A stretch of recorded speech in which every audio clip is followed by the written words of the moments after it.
വർണ്ണാഭമായിട്ടുള്ള ഘോഷയാത്രയോടുകൂടി നഗരത്തിലെ ഓണാഘോഷ പരിപാടികൾ സമാപിക്കുകയും ചെയ്യുന്ന നിലയിലാണ് ഈ പരിപാടികൾ സംഘടിപ്പിച്ചിരിക്കുന്നത്. നിശാഗന്ധിയിലെ പ്രധാന വേദി ഉൾപ്പെടെ 33 വേദികളിലായിട്ടാണ് പരിപാടികൾ ക്രമീകരിച്ചിരിക്കുന്നത്. സിനിമാ താരങ്ങളും വിവിധ പരമ്പരാഗത കലാരൂപങ്ങളും സാംസ്കാരിക തരങ്ങൾ വിളിച്ചോതുന്ന പ്രവർത്തനങ്ങളും ഒക്കെ ഇതിന്റെ ഭാഗമായി സംഘടിപ്പിച്ചിട്ടുണ്ട്. ഒപ്പം തന്നെ ഘോഷയാത്രയിൽ കേരളത്തിലെ വിവിധ വകുപ്പുകളുടെ വികസന നേട്ടങ്ങൾ ഉൾപ്പെടുത്തിക്കൊണ്ട് പരമ്പരാഗത കലാരൂപങ്ങളും കേരളത്തിന് പുറത്തു നിന്നുള്ള തമിഴ്നാട്ടിൽ നിന്നും കർണാടകത്തിൽ നിന്നും ഉൾപ്പെടെയുള്ള വിവിധ കലാരൂപങ്ങളും അണിനിരക്കുന്ന വിവിധ പ്രവർത്തനങ്ങളാണ് ഇതിന്റെ ഭാഗമായി പ്ലാൻ ചെയ്തിരിക്കുന്നത്.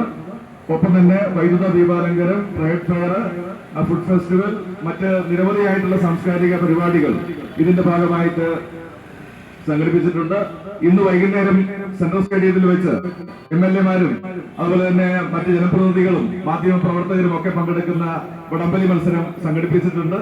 ഒപ്പം തന്നെ വൈകുന്നേരം 7 മണിയോടുകൂടി ഇവിടെ ഇലുമിനേഷന്റെ സ്വിച്ച് ഓൺ കർമ്മം നിർവഹിക്കുകയാണ്. മീഡിയ ആൻഡ് പബ്ലിസിറ്റി കമ്മിറ്റിയുടെ തന്നെ മീഡിയ സെന്റർ വൈകുന്നേരം 6 മണിക്ക് ബഹുമാനപ്പെട്ട മിനിസ്റ്റർ ഉദ്ഘാടനം ചെയ്യുകയാണ്. അങ്ങനെ നിരവധി പ്രവർത്തനങ്ങൾ ഓണത്തിന്റെ ഭാഗമായിട്ട് ഓണത്തിന്റെ വരവറിയിച്ചുകൊണ്ട് നമ്മൾ ആസൂത്രണം ചെയ്ത് നടപ്പാക്കുകയാണ്. കൂടുതൽ ദീർഘമായി സംസാരിക്കുന്നില്ല. ഈ ഒരു പരിപാടിയിൽ പങ്കെടുത്തിരിക്കുന്ന എല്ലാ കലാകാരന്മാരെയും, ചെണ്ടമേളം അവതരിപ്പിക്കുന്ന കലാകാരന്മാർ, ഒപ്പം തന്നെ നമ്മുടെ അർജുന നൃത്തം അവതരിപ്പിക്കുന്ന കോട്ടയത്ത് നിന്നുള്ള കലാകാരന്മാർ, നമ്മുടെ അവരുടെ കൂടെയുള്ള താളം പിടിക്കുന്ന കലാകാരന്മാർ, നമ്മുടെ വീഡിയോ വാളിന്റെ ആളുകൾ, ഒപ്പം തന്നെ വിവിധ കലാകാരന്മാരൊക്കെ തന്നെ ഇതിന്റെ ഭാഗമായി സംഘടിപ്പിക്കുന്നുണ്ട്. അവർക്കെല്ലാം ഞാൻ പ്രത്യേക ഓണാശംസകൾ നേർന്നുകൊണ്ട് ഇന്നത്തെ പരിപാടി ഫ്ലാഗ് ഓഫ് ചെയ്തതായി അറിയിച്ച് വാക്കുകൾ ചുരുക്കുന്നു. എല്ലാവർക്കും ഓണാശംസകൾ.